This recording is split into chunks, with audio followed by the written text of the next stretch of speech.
Me presento para quienes no me conocen, soy el doctor Agustín Martínez Mora, maestro en educación, geriatra y gerontólogo. Y bueno, hoy vamos a hablar acerca de, les comentaba, de la pandemia a nivel mundial y sobre la especialidad que yo tengo, que es geriatría, COVID-19 y adultos mayores. Ok, les hice un subíndice muy sencillo para ubicarnos dentro de la presentación. Con el coronavirus vamos a hablar primero de la pandemia, de lo que es la enfermedad a nivel general, cualquier edad, y después vamos a aterrizar un poquito en geriatría, los síntomas, la transmisión, las recomendaciones de las organizaciones a nivel mundial que manejan esta pandemia, lo que es lavado de manos, higiene de superficies y uso de cubrebocas. Después tocaremos el tema a fondo, que es sintomatología en adultos mayores y manejo en pacientes geriátricos y las recomendaciones específicas en la tercera edad. ¿Sí? Ok, iniciaríamos con el tema basal. ¿Qué es el coronavirus? ¿Conoce usted el coronavirus? COVID-19, enfermedad producida por el coronavirus 2019, enfermedad respiratoria nueva, identificada por primera vez en Wuhan, China, perteneciente a la familia de los coronavirus, que causa enfermedades de leves a graves en humanos y animales. Se transmite de persona a persona a través de gotas y en contacto con superficies contaminadas, o como dice nuestro brillante subepidemiólogo, su jefe de epidemiología, el doctor Hugo López-Gatell, las gotículas contaminantes.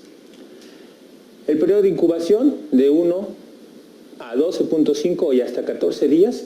La media estimada de esta incubación es de 5 a 7 días, es donde se empiezan a presentar ya los síntomas. El modo de transmisión son gotículas, gotitas, contacto y fomites. Lo que es un fomite es un vector pasivo o un objeto inanimado contaminado. Una corbata, un plato puede ser un fomite. La tasa de letalidad, afortunadamente, de esta pandemia, de esta enfermedad, es de solamente del 2%. Y probablemente es de origen zoonótico, por eso se comentaba del famoso caldo de murciélago y todas estas demás situaciones, ¿no? La situación global, caracterización de casos. Esta es la subdivisión de los casos a nivel mundial, de cómo se presenta la enfermedad y qué es lo que pueden ocasionar.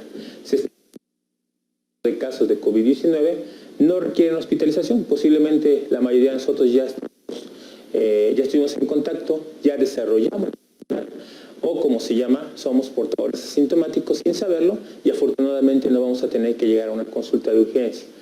Desgraciadamente, el tratamiento de estos casos se complica por condiciones preexistentes. Ya sabemos que las comorbilidades como obesidad, edad avanzada, alguna enfermedad crónico-degenerativa, hipertensión, diabetes, etcétera, nos van a originar este cuadro complicado y de este 20%, solamente el 4% son considerados graves y de este 4% solamente 2% van a llegar a morir. El problema es que si hablamos de que somos 120 millones de habitantes y hablamos de un 2%, pues imagínense cuántas camas hospital con ventilador vamos a necesitar. Ese es el gran problema. La mejor arma contra el coronavirus es la prevención. Ya lo hemos platicado y lo vamos a comentar más adelante. Los síntomas generales de lo que es COVID-19 en cualquier edad hay dos, los y los casos graves. Los comunes que todos sabemos que pueden tener, al tener la presencia de uno, ya tenemos que descartar precisamente COVID-19. Fiebre, cansancio y tos seca. Estos tres datos, si están presentes los tres, es de diagnóstico presuntivo y hasta no demostrar lo contrario de que presentamos ya COVID-19. Los síntomas graves van a presentar fiebre alta, que vamos a ver más adelante que este dato es el único que no se presenta tan frecuentemente en adultos mayores, ya que en adultos mayores es más grave una hipotermia que una fiebre. La neumonía, que es el segundo diagnóstico ahorita que se está utilizando, sobre todo en defunciones y eso, si no es COVID-19 es neumonía típica. Y la dificultad respiratoria, que en el grupo de edad que vamos a ver más adelante, es uno de los datos que más alarma, más que al paciente, al familiar. Los síntomas podrán aparecer de 1 a 14 días después de la exposición. Esto obliga a hacer el diagnóstico un poquito más certero y un poquito más específico, ¿sí? Los mecanismos de transmisión. ¿Cómo y quiénes? ¿Cómo? ¿Cómo nos vamos a contagiar por COVID-19? Por contacto personal cercano con una persona. Y lo veían hace ratito en la diapositiva anterior, pues que el 80% no va a ser grave y la mayoría va a ser asintomática. Al tocar objetos o superficies contaminadas, ya lo comentamos hace un momento, lo que son los fomites, y luego taparse la boca, nariz, ojos. Se entiende que al día nos tocamos más de 100 veces la cara y eso puede ser, por eso se recomienda que se use la mano no dominante para hacer algunas situaciones como abrir la puerta, tomar las llaves. Con la mano no dominante es raro que te toques la cara. En cambio, si eres zurdo o diestro, pues tienes la opción de contaminarte, ¿no? ¿Quiénes? ¿Están en mayor riesgo de enfermarse gravemente o están en mayor riesgo de enfermarse gravemente? Adultos mayores de 60 años, 65, personas con enfermedades preexistentes como diabetes o cardiopatías. Si tenemos una situación basal, el riesgo va a ser mayor. Las recomendaciones: evitar el contacto cercano con personas que tengan síntomas, por ejemplo, de gripe. Si tiene tos, fiebre, evite el contacto estrecho y busque atención médica tempranamente.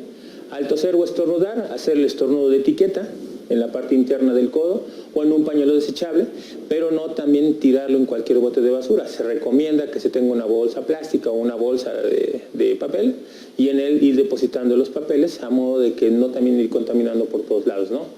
Evitar tocarse la nariz, la boca y los ojos sin lavar las manos.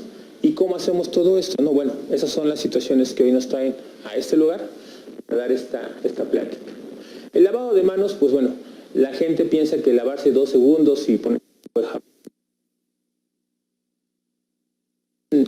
a los chicos de internado de la Facultad de Medicina en la cual yo doy clases, se les da un curso de un día para que se aprendan a lavar las manos, ¿sale? Entonces, el lavado de manos, los pasos más, para no entrar en leer todos los cuadritos, hay que hacerlo, lo mínimo son 20 segundos. Ya si ustedes le quieren poner el verso de una canción, el coro de una canción, contar hasta el 20 como ustedes gusten, pero hacerlo mínimo 20 segundos. Lo ideal es de 40 a 60 segundos. No tiene que ser necesariamente jabón antibacterial. Con cualquier jabón, no vamos a decir marcas, pero bueno, cualquier jabón nos va a funcionar para este fin. En caso de que no se cuente con agua y jabón, se opta por desinfectante de manos a base de alcohol y realizar el mismo procedimiento, ¿sí? Primero empezamos con la parte de las palmas, después vamos al dorso, luego entre los dedos, luego entre los dedos y al final los pulgares en esta forma para hacer un lavado completo. Si lo mínimo tiene que ser 20 segundos. En las gráficas se describe el lavado más técnico y bueno, les comentaba que al final el material se queda aquí para que se pueda facilitar hacia ustedes y si no me lo piden de manera personal, ¿sale?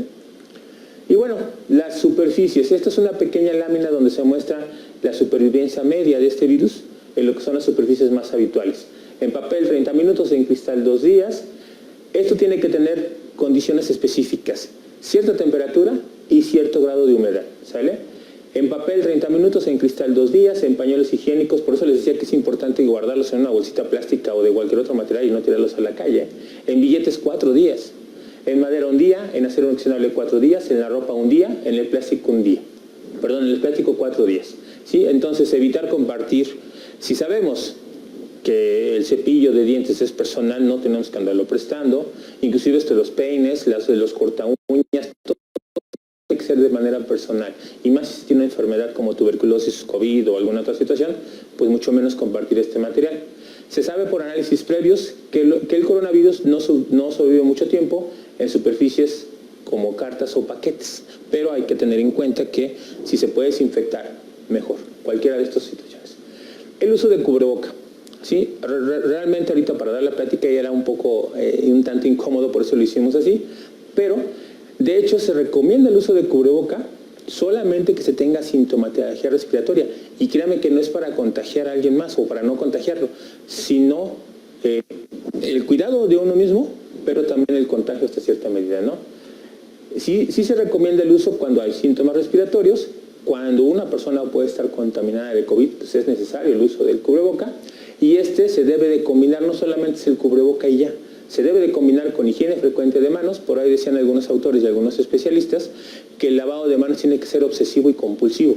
Yo cada 2 minutos toco algo, me suena la nariz, tiro el papel en un bolsito especial con bolsa, voy y tengo 1 litro de gel cerca del escritorio en su casa, o si no, y me lavo las manos. Voy a preparar alimentos, voy a tocar algo de refri y me voy y me lavo las manos. Créanme que creo que en esta temporada mis manos nunca han estado tan limpias, porque el lavado es de 20 30 veces al día, si no es que más, Y hay que usarla, hay que aprender a usarla, seleccionar qué tipo de material debe de ser el adecuado y hasta cómo desecharla, ¿sale? La OMS da estas sugerencias, lo voy a comentar rápidamente: lavarse las manos, limpiar superficies, evitar viajes, sobre todo ahorita a otros lugares donde tal vez no haya COVID, informarse, pero de fuentes verídicas, no el comadre journals, o sea, la comadre, no cualquier otro sitio que no sea gubernamental o que no sea de alguna organización. El estornudo de etiqueta, evitar áreas concurridas. Créanme que si yo salía poco antes, ahora tengo la fobia social, creo que ya la desarrollé más, y de hecho yo comentaba en familia, y se los digo con mucha honestidad, yo no voy a regresar a la normalidad, y mi familia creo que hasta que esté garantizado algo así, la verdad vamos a estar confinados y seguiremos confinados, ¿eh? En lo personal lo comento con mucho respeto. Quedarse en casa si se está enfermo, cuidados en casa, consultar a su servidor, al médico, en este caso el especialista, y si se puede hablar con la comunidad. El problema es que ahorita es un arma de dos filos. Yo médico me presento en un grupo de personas y les platico del COVID, me van a linchar porque soy médico. Entonces créeme que me de no salir con bata, de no salir con uniforme quirúrgico, porque las cosas están muy, muy delicadas en este momento. Y bueno, entramos de lleno para no andar tanto lo que es adultos mayores y las personas con afecciones graves como enfermedades cardíacas, pulmonares, hipertensión y diabetes, pueden correr, así como obesidad, más riesgo de presentar complicaciones más graves por COVID-19. No es la edad cronológica per se, no es el hecho que tenga 100 años, hay casos a nivel mundial y lo hemos visto, donde adultos mayores de 90 años, hubo el caso de una abuelita muy sonado que superó el COVID estando ya en terapia intermedia, la pasaron a piso y lo primero que hizo cuando supo que ya estaba curada fue pedir una cerveza y la enfermera se la llevó y festejó con una cerveza el hecho de haberse curado de COVID. 90 años. He sabido de casos de 100 años, de pacientes centenarios, esa es una clasificación de la OMS, pacientes de más de 100 años que han vencido al COVID, que ya llevan 2 infartos, que tienen fibrosis, que fumaron y superaron el COVID. Y desgraciadamente el caso contrario, de personas de 20 años que han muerto en menos de un día, 24 horas, por COVID, ¿sí? Sin ninguna comorbilidad. Y esto tiene que ver con la edad, pero es algo contradictorio. La edad per se no es un dato de complicación o de mortalidad, pero sí tiene que ver la edad biológica vinculada a la inmunosenescencia, que sabemos que la inmunosenescencia por definición es el envejecimiento del sistema inmune. La inflamación crónica, que es debida a la obesidad es traducido a inflamación crónica, y vinculados estos 3 datos al envejecimiento, pues hacen más factible a este grupo de edad que tengan presencia de COVID. Ahora, las manifestaciones, quiero hacer un recuento, perdón si algunas diapos están un poco cargadas, sé que no son tan lúdicas, tan didácticas, pero no hubo una manera de concretar tanta información. Les puedo decir que consulté 30, 40 archivos y las presentaciones que me mandaron aparte y los artículos y libros que bajé y todo. Es mucho material y es muy reciente, pero tuve que concretar más o menos 5 diapos solamente en esta. Los datos o la presentación clínica de un paciente de edad cualquiera son estos, y hay datos de pacientes con ciertas características como los adultos mayores, pero lo vamos a ver por partes. La presentación clínica de COVID-19, típicamente hablando de cualquier edad, el primer dato es la fiebre, después la tos seca, fatiga, producción de esputo, disnea. El esputo es la expectoración, la disnea la falta de respiración, dolores articulares o musculares, el dolor de garganta, la faringitis o la disfagia también, cefaleas, escalofríos, cefalea entendido como dolor de cabeza, y la congestión nasal. Los datos atípicos que presentan los adultos mayores y las personas, como comentábamos, de grupos de riesgos, obesos, adultos mayores y enfermos crónicos degenerativos, así como inmunocomprometivos, van a ser otro tipo de datos, que a veces puede ser el único dato presente y no puede tener más que disnea o dolor de cabeza o fiebre. Estos datos atípicos, que son factores de riesgo, son náuseas o vómitos, diarrea, que a veces es el primer dato y a veces es el único que se presenta, hemoptisis, que es la salida de sangre por el tracto respiratorio, conjuntivitis, inflamación de los ojos, y la falta o la pérdida del olfato o la disminución del olfato, que es la anosmia o la hiposmia. Ahora, las manifestaciones más prevalentes que son atípicas, y recuerden que geriatría es atípico, geriatría se les llama síntomas larvados, que es estos síntomas atípicos, ocultos, se desarrollan a muy largo tiempo y a veces no son patognomónicos. ¿Qué es un dato patognomónico? Un solo dato clínico que te puede decir que esa enfermedad está presente. Por ejemplo, en los adultos mayores podemos encontrar diferentes manifestaciones clínicas atípicas, diferentes, repito, al resto de la población, que esto tiene que ser, por ejemplo, la fiebre. Atención con la fiebre. Los pacientes de edad avanzada pueden no presentar fiebre, incluso en infecciones graves. El dato que me debe de preocupar, como por ejemplo como servidor geriatra o como médico, es que al revés, los pacientes estén hipotérmicos, ¿qué es esto? Tengan 35 grados de temperatura basal corporal. Eso es lo que me debe de preocupar más que la fiebre. De hecho, en ellos la fiebre es muy rara. No esperen ir al anciano sin fiebre si presenta otra sintomatología. No esperen, no se sienten a esperar que tenga fiebre, porque cuando la tenga a lo mejor ya está complicado, ya está grave o nunca la va a tener. Prestar especial atención en los siguientes síntomas, hablando de adultos mayores. Cualquier sospecha de disnea, de falta de aire, de la sensación. ¿Cómo se define el disnea? Sensación subjetiva de falta de aire. Síntomas generales. Astenia, que es el ataque al estado general, no se quieren levantar, les duele todo, no quieren comer, dolores musculares, dolor de cabeza, pérdida del olfato o disminución, y ageustia, que es un trastorno de sentido. Agregado a la anosmia, se presenta la falta de percibir los sabores, y ese es otro dato que nos debe de preocupar. No huelo el alimento, no huelo la sopa, pero no la pruebo tampoco, me sabe a nada. Eso también es otro dato que nos puede dar la pauta. Y los síntomas intestinales, náuseas y diarrea, vómito puede llegar a presentarse. Ahí se puede confundir con una gastroenteritis, con una infección del tracto digestivo. Y se puede manifestar también como una enfermedad del sistema cardiovascular, una enfermedad del corazón, arritmias, algún trastorno cardioeléctrico, etcétera, etcétera, etcétera. Las manifestaciones más comunes, ahora sí, en el adulto mayor, una de ellas es la disnea o la sensación subjetiva de falta de aire o la dificultad respiratoria. ¿Cómo podemos identificar esta disnea cuando ya se presenta? Una cosa es que respires agitado porque a lo mejor corriste 4 cuadras al Oxxo o correteaste al de los tamales o al del pan. Eso es muy diferente. La disnea es esta sensación de respiración audible y ruidosa. Dijera mi abuela, resollamos. Respiramos fuerte, se escucha la respiración muy magnificada, expresión de la cara de angustia. Cuando un paciente te dice, doctor, no puedo respirar, hazle caso, no puede respirar, y eso es algo evidente. La protrusión del abdomen o del tórax, recordemos que el tipo de respiración depende mucho de la edad. En las mujeres y en las personas jóvenes la respiración es torácica, en los hombres, los mariachis, abdomen prominente, globoso, la respiración es abdominal, y en los niños y los adultos mayores la respiración es en ambos lados, es tóraco-abdominal.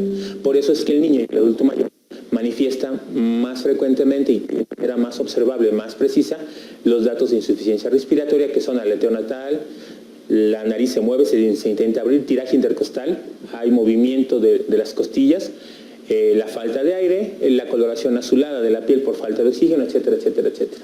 Sensación de asfixia, como dice un personaje de televisión, siento que me ahogo, ¿no? Respiración rápida, eso se llama taquipnea, la elevación de la frecuencia respiratoria.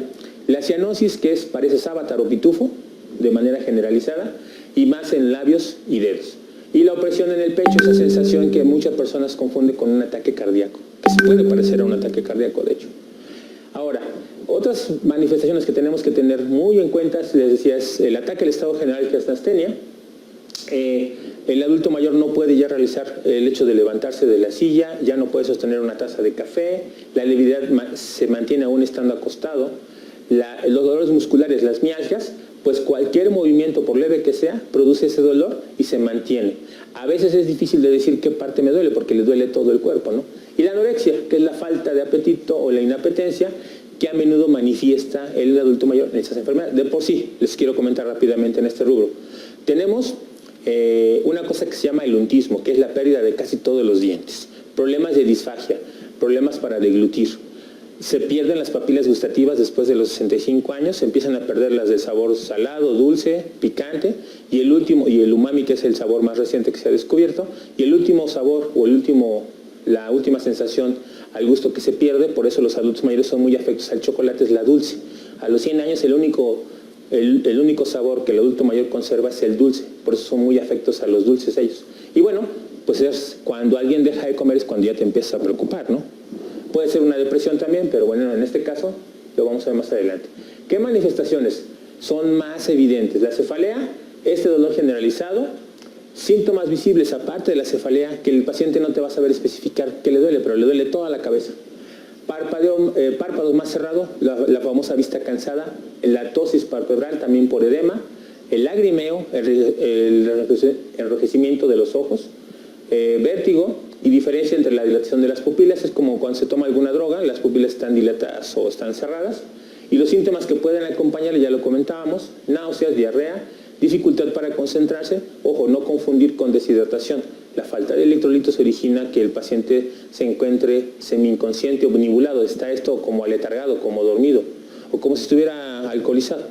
Fatiga, bostezo, lagrimeo y congestión nasal también son datos que, sin tener fiebre, ni disnea, ni dolor de tórax o de pecho, el paciente ya puede tener datos de COVID y no saberlo. Él piensa que es una conjuntivitis, piensa que es una cuestión de vértigo, pues por otra cosa, por su hipertensión, y resulta que es por COVID-19, ¿no? Las náuseas, la diarrea, también son situaciones que nos deben de preocupar. Sobre todo, la náusea no es tan problemática porque es la sensación de vomitar. La diarrea sí, porque puede acompañar a la deshidratación, y recordemos que la deshidratación es algo muy evidente. En los seres humanos regulares de edad media, la sed se presenta a los 30 minutos de estar deshidratado. En los adultos mayores la sed se puede presentar hasta 2 o 3 horas después y regularmente no toman agua. Entonces, esto es un dato que tenemos que tener en cuenta. La diarrea produce deshidratación, el vómito produce deshidratación, pérdida de electrolitos, y esto afecta al estado mental y el estado nutricional del paciente. Entonces, tener cuidado antes de hablarle al neurólogo, antes de hablarle al doctor Nemige para que evalúe a su paciente, pues lo que tenemos que hacer es valorar el estado hídrico del paciente, ¿sale? Ahora, uno de los artículos que me hicieron favor de mandar de España, los maestros españoles de la geriatría ya, fue un artículo de la Sociedad Española de Cardiología en conjunto con la Sociedad Española de Geriatría, y esto habla de manifestaciones prevalentes cardíacas. La evidencia disponible sugiere una asociación entre la enfermedad cardiovascular persistente, hipertensión, insuficiencia cardíaca, etcétera, etcétera, etcétera, y casos graves de infección de COVID. ¿Qué es esto? Si se tiene una enfermedad cardiovascular anterior, el COVID va a ser más grave y va a ser más mortal.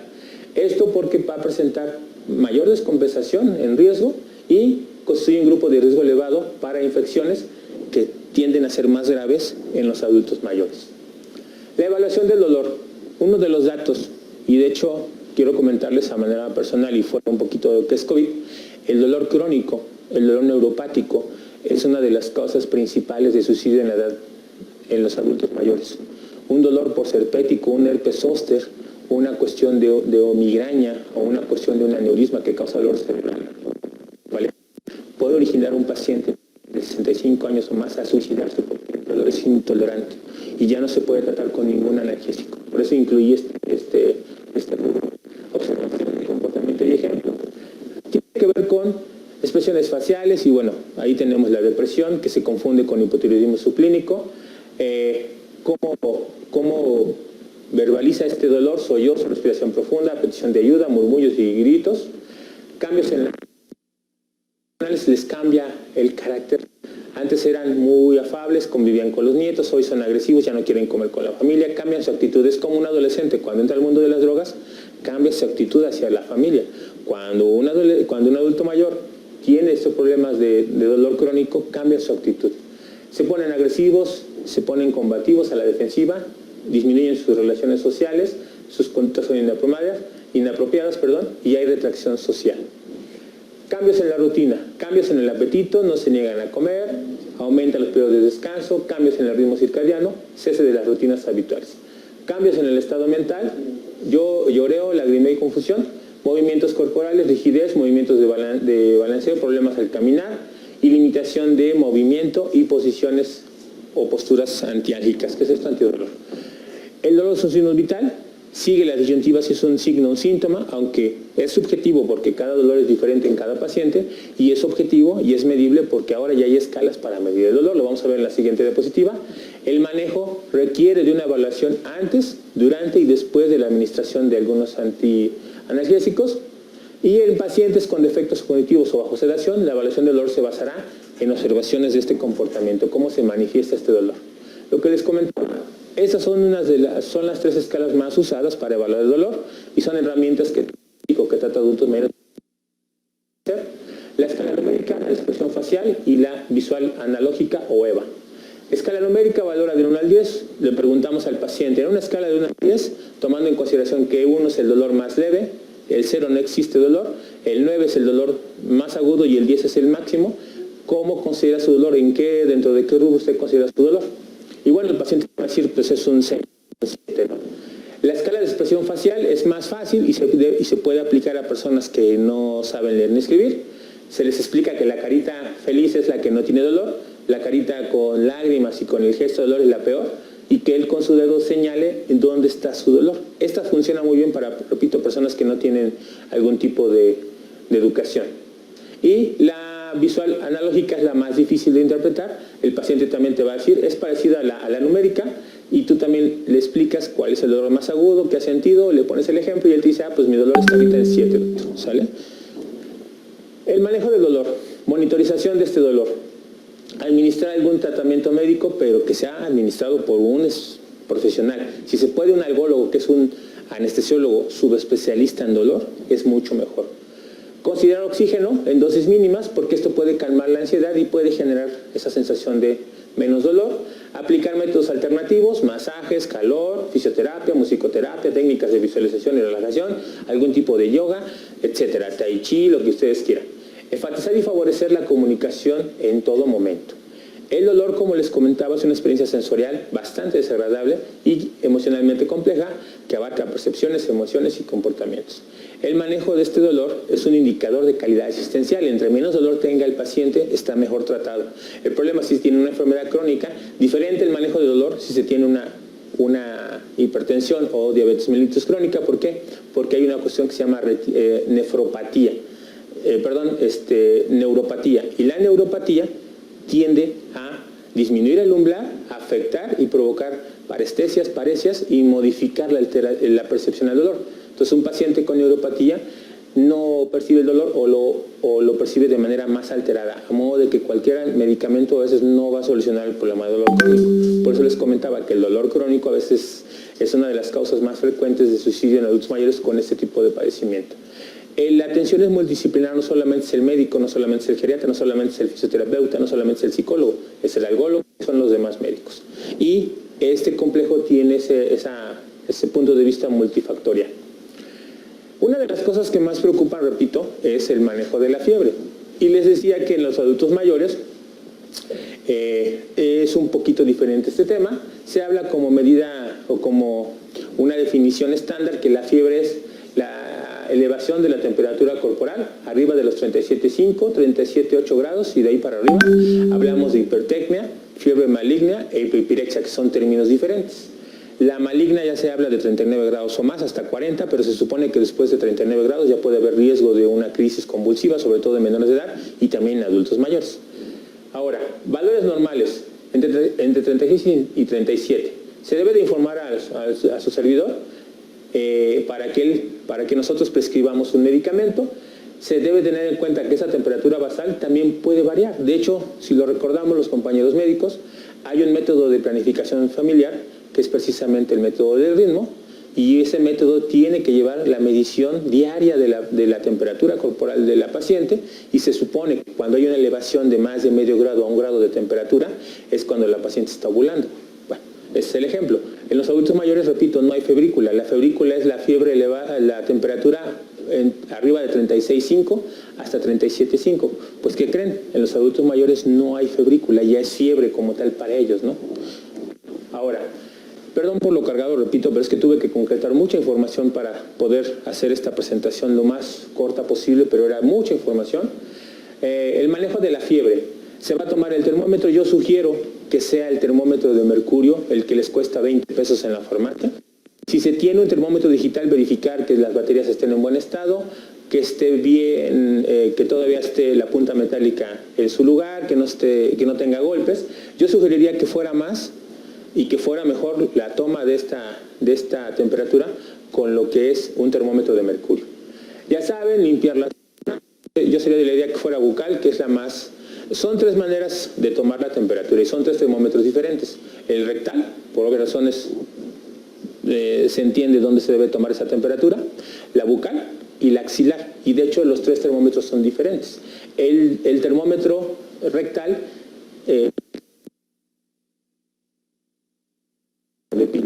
hasta abajo donde está el mercurio, es alargada, ese receptor o ese contenedor de mercurio es rectal o es bucal. Cuando es una bolita, una esferita, la que está al final del termómetro de cristal, ese es un termómetro rectal. Entonces no permitan que les metan a la boca un termómetro de bolita, tiene que ser en forma alargada, ¿sale? Y bueno, cuidados, mantener la temperatura corporal regulada, porque los adultos mayores, al igual que los niños, pierden temperatura corporal muy fácilmente. Los niños por inmadurez no tienen esa termorregulación adecuada. Los adultos mayores, por la pérdida de este control, ya no tienen tampoco ese control y pierden mucho calor por la cabeza y por los pies. Por eso el adulto mayor, el abuelo, usa boinas de lana para calentar la cabeza. Implementar muchos líquidos, sobre todo en época de calor y en época invernal también, para la cuestión de si hay secreciones. Si hay fiebre, desabrigar al paciente aunque tenga calosfríos, no hay que abrigarlo porque eso eleva la temperatura. Compresas de agua tibia, nunca fría, ya saben, en frente, axilas e ingles. Medicamentos, el más seguro es el paracetamol, en dosis mínimas de 150 miligramos cada 6 o cada 8 horas. Si es necesario, un baño con agua tibia también, y controlar periódicamente la temperatura y vigilarla, sobre todo para no llegar a un episodio de crisis. Y bueno, si hablamos de tratamiento, también ya la mayoría de ustedes han escuchado de estos medicamentos que son propios para COVID: cloroquina, lopinavir, ritonavir, acitromicina, remdesivir, tomisulab, interferón y ciclosporina. Pero tiene algunos detalles con adultos mayores. Aquí la recomendación es dar mitad de dosis de los medicamentos que están recomendándose. Una, hasta no saber el estado renal del paciente, y dos, porque cada medicamento tiene una repercusión importante, sobre todo en este grupo de edad. De hecho, se usa el mismo tratamiento que en adultos jóvenes, nada más que las dosis son las que varían. Entonces, para no caer en tantas situaciones, hablamos de la cloroquina. No se debe usar si son cardiópatas previos, si tienen una deshidratación, una hiponatremia o hipopotasemia, bradicardia, me faltó una A, arritmias, insuficiencia cardíaca leve. Y aquí está el detalle.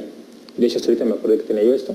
Ajustar dosis en insuficiencia renal aguda con filtración por debajo de los 50 mililitros. Si tenemos una falla renal, ahí es cuando debemos de ajustar la cloroquina. El lopanavir y el ritonavir tienen las mismas contraindicaciones o precauciones que la cloroquina. La acitromicina también las mismas situaciones, y tener cuidado de usarla en insuficiencia cardíaca, mitad de dosis o dosis mínima efectiva, hepatitis y arritmias, sobre todo en mujeres. Remdesivir, el problema es que causa hipotensión por infusión, entonces hay que hacerlo muy lentamente la infusión, con mucha solución o con mucho suero para diluirlo, y no se sabe a ciencia cierta qué interacciones cardiovasculares puede llegar a tener. Entonces, como cualquier medicamento, si no sabemos el estado renal o el estado hepático, se recomienda que se use a mitad de dosis. El tocilizumab causa elevación de colesterol y triglicéridos, elevación de transaminasas e interacciones cardiovasculares notables. El interferón B12 produce una disminución momentánea de la inmunidad, y esto puede ocasionar un síndrome pseudogripal. No pasa nada. Insuficiencia hepática, esa sí puede ser delicada o grave, y también interacciones cardiovasculares no tan descritas. Y la ciclosporina, que esa, tener cuidado, y está contraindicada en hipertensión arterial porque puede aumentar la hipertensión, hiperlipidemia, hiperuricemias, hipercalcemias e hipomagnesemias. Entonces también va a afectar mucho la cuestión de los electrolitos y la función renal. ¿Sale? Otra situación que tenemos que aterrizar en este tema, que es importante, que es COVID-19 y adultos mayores, es el riesgo de, al estar mucho tiempo en reposo, se generen úlceras por decúbito o úlceras por presión. La piel del adulto mayor, como ustedes saben, es muy frágil, se vuelve una piel madura, que perdemos turgencia. Lo que es la turgencia es la firmeza de la piel, y perdemos elasticidad. Regularmente un adulto mayor, tú todavía joven, adulto joven, puedes hacer esto. Esto es elasticidad de la piel. Pero a un adulto mayor le jalas la piel y te quedas con el pedacito de piel, porque es como papel de China, es muy delgada. Perdemos colágeno, perdemos elastina, y eso también, por la gravedad y por la edad, todo tiende a caerse. Entonces, esas son las repercusiones de la tercera edad. Se vuelve más delgada, pierde grasa, pierde humedad, y esto genera que a las 4 horas de estar en una misma posición sentado, imagínense yo que me la aviento 6 horas dando clase frente a la máquina, perdón por el gol, pero por vía Zoom, cada hora, es una rutina, cada 50 minutos que yo estoy sentado me levanto 10 a caminar, a tomar agua, al baño, alguna parada técnica, porque si no, después de 2 horas empiezo a tener molestias en la parte donde la espalda pierde el nombre, o sea, en el coxis, y se puede generar isquemia, maceración, ulceración y después de ahí una úlcera. Es el mecanismo. Entonces, cada 50 minutos levantarse 10 o 5, movilizarse también para cuestiones de insuficiencia venosa en las piernas, y se van a aventar una jornada diaria muy alta en cuanto a no moverse. Tengan esta rutina de cada 50 minutos levantarse 10 o 5 para movilizar y evitar las úlceras por decúbito. Las zonas son coxis, talones, tobillos y codos, pero depende qué posición tengamos en esta movilidad. Por eso la inmovilidad se trata con una situación que es muy sencilla, y de hecho lo comento en clases de geriatría en la Facultad de Medicina. Yo le llamo la terapia del pollo rostizado. ¿Por qué el nombre? Cada 2 horas al paciente, en el sentido de las manecillas del reloj, y yo por ese mulo que es la teoría o la terapia del pollo rostizado. Va dando de vuelta en la cama para que esta posición cambie. Si no se puede hacer cada hora, al menos cada 2 o cada 3 horas. Si no tiene cuidador, el familiar lo debe estar volteando y cuidarlo de que no se vaya a ahogar o ponerlo boca abajo, para evitar las zonas de riesgo. Son estas, les comentaba, zonas de riesgo altas: pubis, coxis, las salientes óseas. Las prominencias óseas son las que van a sufrir, y de hecho podemos implementar almohaditas especiales o cojinetes para que estas úlceras sean menores. Entonces son 3 posiciones diferentes: supino, Fowler y lateral. Y también boca abajo hay zonas de mayor riesgo: el mentón, la frente, etc. Medidas preventivas: hidratar la piel. Yo aquí recomiendo algo que siempre recomiendo en consulta, les paso el tip. A la crema que actualmente usen para el adulto mayor, para después de bañarse, si es una crema de 1 litro de la marca que quieran, quítele 1/4 de litro de esa crema y póngale 100 mililitros de aceite de almendras dulces. Se agita bien el producto restante y con eso se aplica en todo el cuerpo. Y eso tiene, si se puede hacer 2 veces al día es mejor. ¿Por qué? Porque lo que le falta a la piel es hidratación. Mantener la piel limpia y seca. Si usa pañal, cada 3 horas cambiarlo o abrirlo, o que se abra esa piel, que se seque, porque si se macera se hace la úlcera. Los cambios posturales, según dice aquí, cada 4 horas. Yo recomiendo que sea cada 2. Sentarlo, acostarlo del lado, etcétera, etcétera, etcétera. En pacientes encamados por alguna cuestión crónica, usar cojines, sobre todo en las zonas que hay salientes óseas. Y de hecho, en España se maneja mucho una especie como de etiquetas que son de foamy especial, que son antibacterianos. Es como una etiqueta, como una calcomanía, pero es como una dona. Tiene su orificio en medio y, por ejemplo, se pega a la piel del paciente y deja libre la zona del codo. Amortigua el codo y evita que no se macere porque tiene un agujero en medio, y eso hace que, aunque tú apoyes mucho tiempo el codo, no se produce esa cuestión de isquemia. El primer signo de la úlcera cuando se está formando es el enrojecimiento de la piel, y en caso de detectarlo, avisar al familiar, o en este caso el paciente debe de avisar al familiar. Si está hospitalizado, pues al personal de enfermería para que lo cambien de posición o hagan algo pertinente con él. Otras medidas que tenemos que tener en cuenta de riesgo aumentado por edad avanzada son la desorientación y la broncoaspiración. El paciente de por sí anda omnibulado, de por sí anda confuso. Con hacerle 3 preguntas básicas: su nombre, su fecha de nacimiento y con quién viene, o su dirección o teléfono. Con esas 3 preguntas ya sabemos el estado mental del paciente. Si en alguna de las 3 falla, abusados. Tenemos ya un trastorno por ahí que puede ser leve, puede ser moderado o puede ser signo de que no reconoce ni a sus familiares, ¿no? Medidas preventivas. Aunque bueno, perdón, hay que ver en qué grado de confusión está el paciente. Si está eso, ciertos medicamentos y la fiebre también pueden originar este cuadro de desorientación u omnibulación. ¿Qué medidas preventivas podemos tomar? Hablar con el paciente de forma tranquila y con palabras sencillas, un entorno de confianza. Hay 2 situaciones que uso mucho cuando ya detecto Alzheimer o alguna cuestión de demencia. La primera es, la terapia que yo recomiendo es la terapia del álbum fotográfico. La mayoría de ustedes, sus papás tal vez, ustedes tal vez ya no, porque ya es más digital el asunto con ustedes, con las generaciones más jóvenes. Si se tiene en casa un álbum familiar de fotografías de hace 20 años, dárselo al adulto mayor, sentarnos con él: mira papá, este era mi hermano cuando tenía 5 años, este era mi mamá, esta era mi abuela, tu mamá, este era el bisabuelo. Si tiene Alzheimer o alguna demencia, eso le ayuda un poquito a recordar. Otra cosa que no borra el Alzheimer ni la demencia es la música. La memoria musical no se olvida, ¿sí? Hay por ahí un video en Face o en YouTube donde está un adulto mayor de 100 años con demencia senil avanzada. Lo ponen frente a un espejo. El hijo le tiene que poner las manos en las teclas del espejo, del piano, perdón. Y al poner las teclas, los dedos sobre las teclas, se empieza a tocar y toca música por horas. y tiene demencia avanzada, no reconoce el familiar, pero sí sabe tocar el piano y tiene la memoria. La memoria musical es la única que no se pierde con la demencia o con el Alzheimer. Esto está comprobadísimo. Y de hecho es una terapia para recordar algunas cosas, la música. Evitar quitar objetos que causen daño, cortantes, caídas, etcétera. Si es una casa de un piso, mejor, que no tenga escaleras, mejor. Informar a los familiares, o en este caso está hospitalizado, si tiene fiebre, deshidratación o si está tomando algún fármaco. La broncoaspiración, por cuestiones de deglución, se pierde esa capacidad a veces por cuestiones orgánicas. Una broncoaspiración puede desencadenar un paro cardíaco, una neumonía, y en los adultos mayores las neumonías más frecuentes no son las respiratorias. Más bien, las bacterias aisladas en los lavados pulmonares no son del tracto respiratorio, son del tracto digestivo. ¿Por qué? Tienen agruras, tienen reflujo, aspiran un poco de ácido gástrico o de jugo gástrico y ese jugo causa infecciones en el tracto respiratorio que son atípicas. La neumonía atípica es muy frecuente en adultos mayores. Y bueno, las medidas de prevención para la broncoaspiración: sentar al paciente semifaule, no acostado, con muchas almohadas, cambiar la textura de alimentos, muchas veces no lo hacemos, dar alimentos que no requieran tanta masticación, pero que a su vez, si es un popote, hacerlo de manera muy ordenada, sorbos pequeños, y estarlo ayudando para que no se ahogue.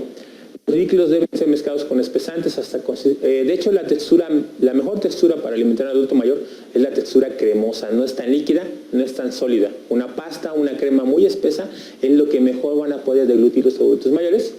Si al estar comiendo empieza a toser, es probable que ya broncoaspiró una pequeña fracción de este texturizado que es pastoso. Y por ejemplo, también yo tengo muchos pacientes a título personal en la medicina privada que voy a visitarlos una vez al mes para vigilar sus sondas. Tienen sonda nasogástrica, sonda gástrica o sonda bucal o nasal, tienen un catéter subclavio, un catéter Tenkov para cuestiones de diálisis o tienen una sonda urinaria. Entonces en ellos también es muy importante reconocer los datos de alguna complicación. Aquí está el sondaje, donde está la sonda colocada, no se debe de desconectar, está el flujo y el reservorio. ¿Qué problemas debemos de avisar al médico o que el familiar debe estar presente? Enrojecimiento de la zona donde está metido el tubo o el catéter, si está supurando algún tipo de pus, orina turbia, orina de dolor muy fuerte, micción dolorosa, espasmo en la región vesical, hematuria, dorsalgia, fiebre y escalofríos. Informar inmediatamente a su servidor en alguno de estos casos. ¿Cómo deben cuidarse? Esto es la parte medular de esta presentación. Los cuidados ya generalizados para toda la población y también para quienes tienen un familiar en casa de más de 65 años. Minimizar las actividades sociales. Por favor, de verdad, yo tengo más de un mes que no veo a mis señores padres y de hecho han ido a verme o los he ido a ver a la puerta, les dejo algo y me regreso. No, por favor, no lo hagan. Piensen en ellos. Ustedes no están enfermos, pero ellos se pueden enfermar de manera muy eventual. Entonces, no es un lugar de reunión ahorita en la casa del abuelo. ¿Sí? Por teléfono se les habla, una videollamada, pero el contacto físico ahorita está, por favor, muy limitado y va a seguir limitado. Consultar a su servidor en caso de algún dato como fiebre o hipotermia o síntomas respiratorios, lo que comentábamos, tos, dolor de garganta o dificultad respiratoria. No automedicarse, por favor. El primer enemigo público número 1 del médico en México es el comadre Journals. Es Yahoo, es Google, algunas farmacias que no quiero decir los nombres, pero que te dan orientación médica gratuita. Y entonces no le hagan caso a la comadre. El medicamento que le sirvió a su mamá no le va a servir a ustedes. Entonces, por favor, coméntenlo con un médico, al menos un médico general. No automedicarse. Recibir la vacuna antigripal, que es una de las más importantes, y neumococo. Y dentro de unos meses, la tercera vacuna más importante y la que va a ser obligada, aún sin estación del año, porque neumococo y gripa o influenza son estacionales, son por campaña de vacunación. Y recordemos que se vacunan los adultos mayores porque también tienen ya pérdida de esa inmunidad, se les olvida. Como los niños están inmaduros, los adultos tienen que vacunarse cada periodo donde está presente la enfermedad. La tercera vacuna que va a entrar dentro del esquema ya obligado va a ser la de coronavirus. Reduce los chances, por eso lo puse así, de contraer enfermedades. Si se está vacunado, al menos tenemos esa ayuda más eventual de una vacuna, ¿no? ¿Cómo se deben cuidar los adultos mayores? Al toser, estornudar, cubrir nariz y boca. Nuestros abuelos lo usaban, el pañuelo bordado con tela, pero el problema es que era un fomite, era un contagiadero, porque todo el día traían el pañuelito doblado con sus iniciales de seda, pero todo el día andaban cargando sus moquitos en el saco de su traje, y bueno, eso era medio medio antihigiénico, pero era muy romántico, era hasta una forma de enamorarse, ¿no? La abuela contaba que iban caminando en la calle, tiraban el pañuelo, al que le gustaba lo tiraba, lo recogía y se lo daba y era así como que ya acepté el ligue, ¿no? Ahora es el crush y no sé qué tantas cosas, ¿no? Pero bueno. En caso de ser posible, evitar el contacto con personas con cualquier dato respiratorio, porque puede ser COVID hasta no demostrar lo contrario. No viajar ahorita, sobre todo en zonas de alta pandemia. Ahorita los estados se están poniendo en naranja, pero yo no sé quién les digo que se pusieran en naranja. Los picos están a la alza, entonces de hecho yo no pienso viajar hasta que esté la vacuna. Se los digo honestamente. De por sí no viajaba mucho, ¿verdad? Pero ahora menos.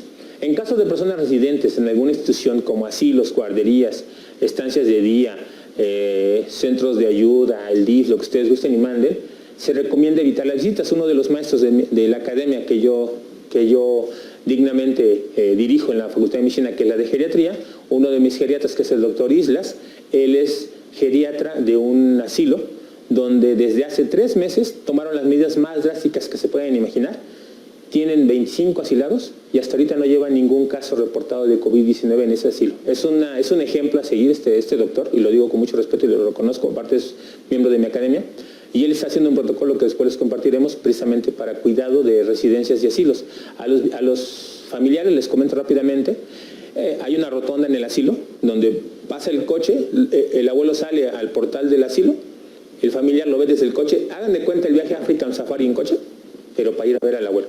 Y es algo real. Y gracias a esas estrategias no se ha contagiado ningún adulto mayor de ese asilo y están sin ninguna muerte. Eso es algo loable en este maestro. Él aparte implementó una serie de medidas, prácticamente te imican y te desinfectan a la entrada al asilo. Si tienes que ir, entras, y si no, no vas. Es el único que entra, creo que externo, aparte del demás personal, ¿no? No se recomienda visitar a personas con síntomas respiratorios, y si es eso, aislarse. La cuarentena son 14 días. Si tuve contacto con alguien con un dato respiratorio, me encierro en mi cuarto en casa, 14 días, no salgo a lo esencial y nadie se puede acercar a mí, ¿sale? Otra situación que vimos en el webinar que tuvimos hace una semana con la Sociedad Española de Geriatría, de la cual soy miembro, fueron estas secuelas, y yo la toqué como punto especial. Yo fui el que contribuí con esta plática por esta situación. No nos ponemos a pensar que el adulto mayor que ya estuvo hospitalizado y que estuvo intubado, no está dentro de un tubo, tiene un tubo en la garganta, el término correcto es intubado. La disfagia es un factor importante, es una secuela importante en estos pacientes, y no solamente en los ancianos o en los adultos mayores, sino en cualquier edad. Tienes una disfagia post-intubación, tienes problemas para deglutir. Hay que tenerlo en cuenta, porque si de por sí el adulto mayor tenía problemas ya para tragar, pasar alimento, y luego lo intubaron, lo extubaron, y luego ya tiene problemas para comer, pues va a tener seguramente neumonías durante un buen rato y va a tener secuelas respiratorias. Entre ellos, la disfagia orofaringea, que es la imposibilidad de pasar desde sólidos hasta líquidos, va a tener problemas para comer, va a bajar de peso, se va a desnutrir más, y aquí es cuando tenemos que entrarle con algún tipo de complemento, polvo, suplemento alimenticio, proteína. Tener cuidado si es paciente renal, porque la proteína puede drenar más el riñón. Además de la intubación, hay otros factores que contribuyen a esta disfagia, a esta dificultad para tragar o para pasar alimento. La sedación es una de ellas, la anestesia que usemos, el tiempo que lleva sin comer, y recuerden que en ellos hay una cosa que se llama sarcopenia, que es la disminución de la masa muscular. Y entonces, si ya de por sí está sarcopénico, mide un 80 pero pesa 40 kilos, lo mandamos a UCI, a lo que es terapia intensiva, lo intubamos y luego lo extubamos. Si ya salió, ya la brincó, va a quedar con esa secuela. Entonces vigilarlo, porque va a estar presentando problemas respiratorios y gástricos sobre todo. Valorar a cada paciente para determinar su situación en concreta, y en estos pacientes es muy importante controlar la nutrición e hidratación.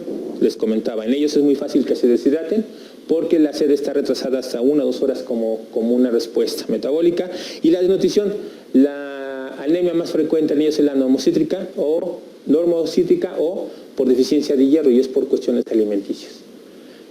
Esto me gustó porque fue algo que revisé anoche en otro sitio web, como a las 2 de la mañana más o menos, y por eso lo puse. Perla de sabiduría o dato curioso. Científicos asocian la demencia y COVID-19 con un gen defectuoso. Esto es una información de hace una semana, del CEBI, saqué este dato. El gen de la demencia aumenta el riesgo de padecer formas graves de COVID, y se trata de un gen defectuoso que tienen las personas de ascendencia europea, y además aumenta el riesgo de padecer Alzheimer y enfermedad cardíaca. Entonces, la mayoría de mexicanos tenemos ciertos rasgos europeos por la conquista y por todo lo demás.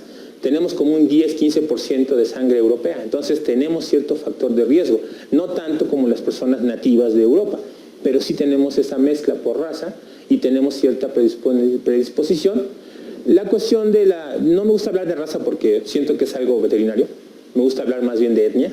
Somos de etnia europea, tenemos una mezcolanza impresionante, tenemos mitad de árabe, judía, a lo mejor europea, alemana. Yo soy mitad veracruzano y mitad poblano, pero mis orígenes son italianos y españoles. Entonces también tengo cierta predisposición. Y bueno, las referencias bibliográficas son todas estas. Quiero agradecer especialmente a la doctora Rosa López Monjil y al doctor José Antonio López Trigos, miembros de la Sociedad Española de Geriatría, son los geriatras personales de los Reyes de España actualmente. Y bueno, gracias totales, mi teléfono de contacto, mi correo electrónico, y creo que vamos a pasar a la sesión de preguntas o a la sesión de participación.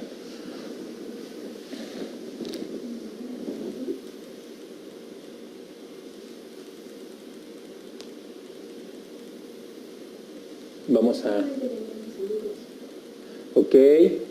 Espero que si alguien tiene alguna duda, por favor es el momento. Hablen ahora, callen para siempre. Saludos, creo que están mandando por ahí muchos saludos.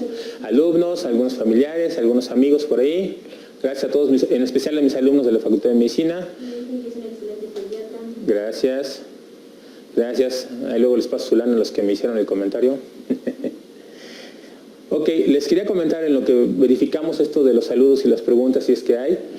Voy a dejar uno de los ejemplares de un libro que se editó hace algún tiempo, de su servidor, en conjunto con algunos maestros. Lo vamos a dejar aquí en la empresa para que ellos decidan hacer una dinámica y al ganador de esa trivia que se va a hacer o de esa dinámica que ellos implementen, se le va a obsequiar este libro autografiado por su servidor. Entonces, lo haremos en un momento posterior. Sí, lo dejamos aquí, vemos la dinámica que se hace, a lo mejor lanzamos una pregunta más adelante, en esta semana la lanzamos en estos días y anunciamos al ganador en unos días más y ya vendré a firmar el libro y a entregarlo. A lo mejor con las medidas correspondientes podemos invitar al ganador del libro y entregarlo de manera presencial, hacer una pequeña transmisión en vivo, se me ocurre, para que entreguemos el ejemplar de este libro que es sobre familia y adulto mayor. ¿Esperamos alguna pregunta? ¿No? Gracias. Entonces, como dice el maestro Garcilaso de la Facultad de Medicina, el coordinador de la práctica clínica, o todo se entendió muy bien o no entendieron nada. Espero que sea la primera situación. Chicos, ¿alguna cuestión más? Bueno, siendo así y al entender que no hay algún cuestionamiento, de manera personal vuelvo a poner mis datos y si quieres poner la última diapo, Quique, por favor. Más rápido tú. Ahí está. Dejo mis datos personales y el celular por si tienen alguna situación específica.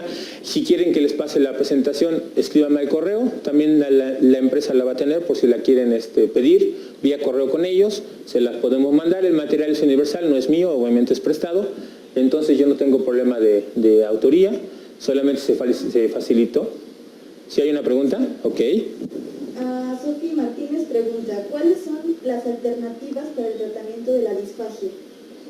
Ok, qué bueno que lo comentas. Mira, podemos utilizar sobre todo más que medicamentos, te soy honesto, pudiéramos pedir una interconsulta con el otorrinolaringólogo, ¿sí?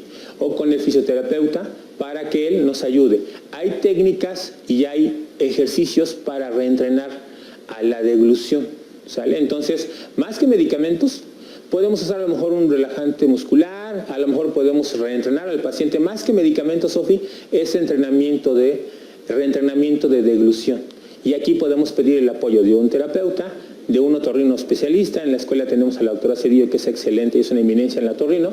Ella puede darnos la pauta de qué tipo de tratamiento. A lo mejor si hay un medicamento específico, desconozco realmente, pero puede ser algún medicamento que ayude con la cuestión muscular, a lo mejor es la placa neuromuscular la que está mal. Más que medicamentos, Sofi, es darle un reentrenamiento a este paciente y es modificar texturas. Nos tenemos que apoyar de un otorrino, de un terapeuta y de un nutriólogo. ¿Sí? En la escuela hay excelentes, está la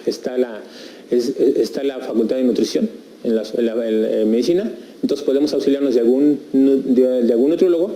De hecho, hay nutriólogos con maestría en adulto mayor y ellos nos van a facilitar una dieta con textura modificada. ¿Qué es esto? Ya lo veíamos. Textura cremosa, textura un poquito más.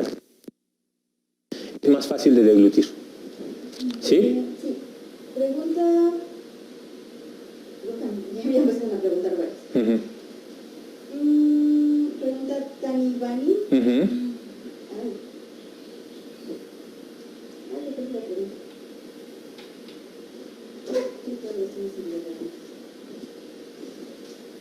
que van entrando, me imagino, todos los comentarios. Bueno, de momento otra pregunta. Sí.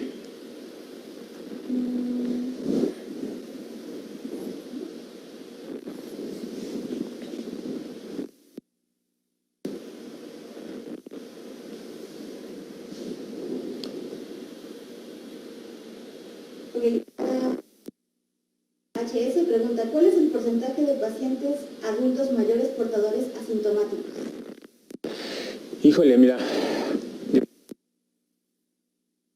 que precisamente por contingencia y por medidas generales, este grupo es el de menor exposición, pero si hablamos de que el porcentaje puede ser de un 70%, 80% a nivel general, yo creo que un 50% de adultos mayores que contrajeron el virus son asintomáticos. Es menor el porcentaje por fortuna, porque es menor el contacto y es el grupo que más se está protegiendo, pero más o menos como un 50%, más o menos. Vale. Tani Bani pregunta, ¿tratamientos que están contraindicados? Lo comentábamos hace ratito, por ejemplo, antiinflamatorios esteroideos, en ellos es difícil usarlos. Antibióticos que tengan nefrotoxicidad también está contraindicado usarlos. Tener cuidado sobre todo en los retrovirales, porque también el exceso uso de retrovirales, válgase la redundancia, puede provocar, de por sí tienen inmunosenescencia, tienen disminución de la inmunidad. Si agregamos, por ejemplo, corticosteroides, que también hay que manejarlos con cuidado, si agregamos un retroviral, podemos llevar a ese paciente a un estado de inmunosupresión prácticamente igual que un paciente con VIH-Sida. Entonces, tener cuidado con estos. Antiinflamatorios, sobre todo vía digestiva, porque pueden causar gastritis. Antiagregantes plaquetarios. Se habla de una terapia tromboembótica en pacientes con COVID y también tener cuidado en los pacientes adultos mayores, porque también este tratamiento antitrombótico puede originar lo contrario. En lugar de evitar un trombo, puede adelgazar la sangre, puede provocar hemorragias cerebrales, por ejemplo. ¿Sale? ¿La rehabilitación pulmonar es recomendable para adultos mayores? Sí, siempre y cuando sea escalonada y sea hecha por un especialista, por un fisioterapeuta respiratorio. De hecho, hay médicos excelentes. Iniciar con lo mínimo, tener cuidado. Por ejemplo, si recomendamos inflar un globo, que sea un globo pequeño, pero a veces no es muy indicado porque puede provocar hasta desprendimiento de retina el esfuerzo importante de inflar un globo. Entonces tiene que ser escalonado poco a poquito, primero respiración, luego ejercicio mínimo, luego ya una terapia más específica. Es escalonado y es de menos a más. Bueno, relacionado, preguntan, inicio de rehabilitación respiratoria, ¿cuándo y cómo? Ok, después de que el paciente se dé por dado de alta, inmediatamente después de darse de alta, se tiene que iniciar la rehabilitación respiratoria, como les decía, de preferencia que sea su servidor el que la indique, un médico especialista o un fisioterapeuta respiratorio, y tiene que ser de menos a más, siempre empezar por lo básico, ¿sí? Inmediatamente después de que salga del hospital o que se ha dado de alta, se inicia la terapia respiratoria. Otra pregunta, Sí. ¿cuáles son los síntomas atípicos de COVID en el adulto mayor? Lo comentábamos, nos vamos a regresar un poquito para que les quede un poquito más claro. Aquí está, gracias Quique. Ahí está, me regreso a caminar. Los síntomas atípicos son estos, aquí los vimos hace ratito, son los intestinales, aquí están. Los atípicos, náusea o vómito, diarrea, sangrado de nariz, conjuntivitis, que es a veces yo he tenido pacientes que me dicen, tengo conjuntivitis y tengo un poquito de disnea, y lo mando a hacer su prueba porque posiblemente sea. Estos son los atípicos, ¿sale? Okay. También preguntan que ¿en qué tiempo recuperan el sabor de los alimentos? Lo que comentábamos en la webinar de la semana pasada, pueden pasar hasta 3 meses, sí recuperan. Mucha gente tiene la idea de que no se recupera el gusto y el olfato, pero sí se recuperan, pero puede ser la media de 1 a 3, y hay casos reportados ahorita que iniciaron en enero, y hasta 6 meses después recuperaron el olfato y el gusto por el alimento.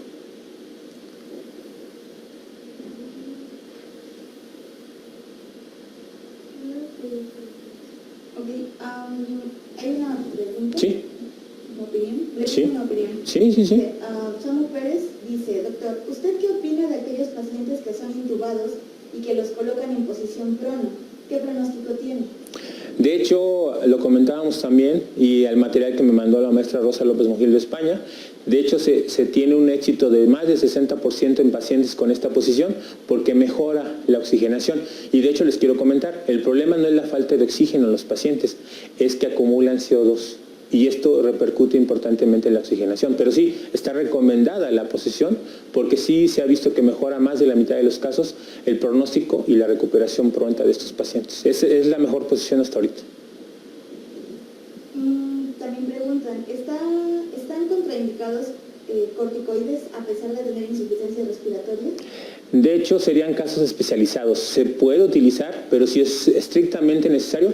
Y también recuerden que COVID-19 en cualquier edad, sobre todo en adultos mayores, deja ciertas secuelas de fibrosis. Y uno de los tratamientos más indicados para fibrosis pulmonar son los corticosteroides, por la inflamación crónica.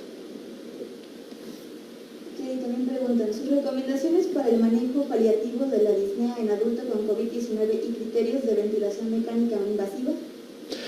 Mira, ya cuando tenemos una disnea importante, sobre todo saturación, todos los médicos y su servidor manejamos lo que es el oxímetro de pulso. Por debajo de 90 de saturación en un oxímetro ya estaría contraindicada la punta nasal, y por debajo de 80 de saturación de oxígeno ya tendríamos que ir empezando en internarlo, hospitalizarlo y manejar ventilación mecánica asistida, ¿sí?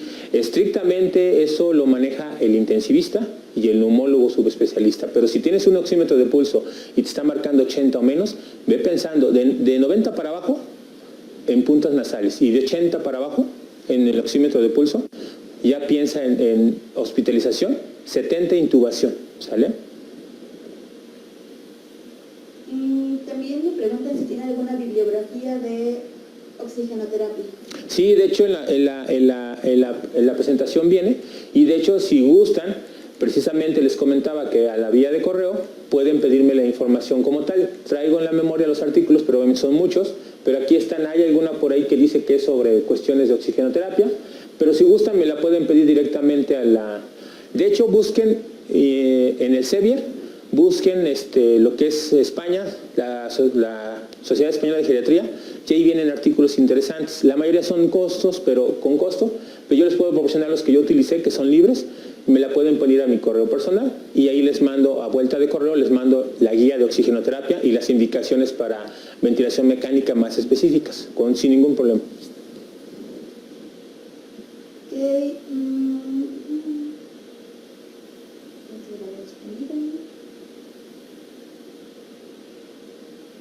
¿Qué porcentaje de pacientes intubados que han recibido inmunoglobulinas mejoran? De las inmunoglobulinas, pues más de la mitad, más del 70% llegan a mejorar, ¿sí? Ahí también depende mucho la inmunosenescencia, les comentaba, la respuesta, porque recuerden que el paciente, como el niño, el paciente adulto mayor, el niño por inmadurez, el adulto mayor por olvido, por esa como cierta, ¿cómo decirlo?, como una amnesia del sistema inmunológico, llega a tener respuesta, pero de un 60 a un 70% hay efectividad con las inmunoglobulinas. Y ahorita se está usando el plasma de los pacientes ya convalecientes, y eso lo hace el doctor Ruiz de la clínica Ruiz, aquí en Puebla, con un éxito del 90% en lo que es plasma de paciente convaleciente. También preguntan, ¿cómo manejas COVID con paciente con enfermedades crónico-degenerativas, DM y HTA. Sí, lo que les comentaba, hay que tener cuidado sobre todo en los pacientes con hipertensión, porque ya se vio que este genotipo y esta patología tiene más predisposición a gravedad en COVID. Entonces, los tratamientos tienen que ser escalonados, se tiene que controlar. Si está descontrolada diabetes mellitus, si está descontrolada hipertensión, pues el padecimiento va a ser más grave, y de hecho, hipertensión, diabetes significa obesidad, y a edad avanzada significa más mortalidad. Entonces, ajustar tratamientos, si está descompensado, compensarlo primero con la enfermedad basal y después tratar, más bien, si es una cuestión urgente aguda, compensar al paciente respiratoriamente y después compensar sus padecimientos crónicos, regularizar el tratamiento, ajustarlo y someterlo un poquito más de rigor. También preguntan por cuánto tiempo se puede dar el oseltamivir. El oseltamivir, pues de hecho la literatura marca que puede ser un mes, 2 meses el tiempo de hospitalización, y en cuanto se dé de alta, suspenderlo, pero regularmente se habla de 1 mes. Regularmente la hospitalización promedio está siendo de 1 mes, entonces en esa hospitalización se debe de usar los retrovirales, lo que les comentaba, solamente con cuidado, porque pueden originar un poquito más de inmunosenescencia o más de baja de inmunidad. También preguntan qué secuelas deja la enfermedad. más importante y la que se ha visto a nivel mundial, y no solamente en adulto mayor, sino en cualquier grupo de edad, es secuelas a nivel pulmonar, son disminución de la oxigenación por fibrosis y por inflamación. Entonces, prácticamente es dificultad más bien disminución de los niveles de oxigenación y fibrosis pulmonar son los más evidentes. Y bueno, ok, bueno, pues chicos, agradezco al staff de BUPEC, ya saben, siempre su invitación, al licenciado Pablo, al jefe de todos nosotros, un abrazo y una sincera felicitación. Esperemos estar regularmente con ustedes dando alguna plática, alguna asesoría. Y bueno, por mi parte, les agradezco mucho su asistencia. A los chicos de la Facultad de Medicina, gracias por su participación, familiares y amigos, conocidos, compañeros médicos, especialistas que estuvieron con nosotros. Agradezco su asistencia el día de hoy, que se hayan tomado unos minutos para vernos. Y si quieren algún tema en especial, lo pueden sugerir a la página de la empresa. Quieren que hablemos de geriatría y otra cosa, COVID, alguna situación por ahí, cuidados del adulto mayor. Espero sus sugerencias. La empresa me hará favor de hacerme llegar estas sugerencias para preparar futuras pláticas. Y les recuerdo que está el libro por ahí, entonces vamos a hacer una dinámica ahorita que terminemos la transmisión, lo vamos a programar. Se queda el libro, se hace la dinámica, una trivia, una cuestión de preguntas, no sé, y el ganador, yo creo que con las medidas pertinentes de sana distancia, lo vamos a invitar. Me tomo el atrevimiento de disponer de esa situación de aquí de la empresa para que se entregue de manera en vivo, en una transmisión especial, este libro para el ganador de la trivia. Les agradezco mucho, muy buena tarde.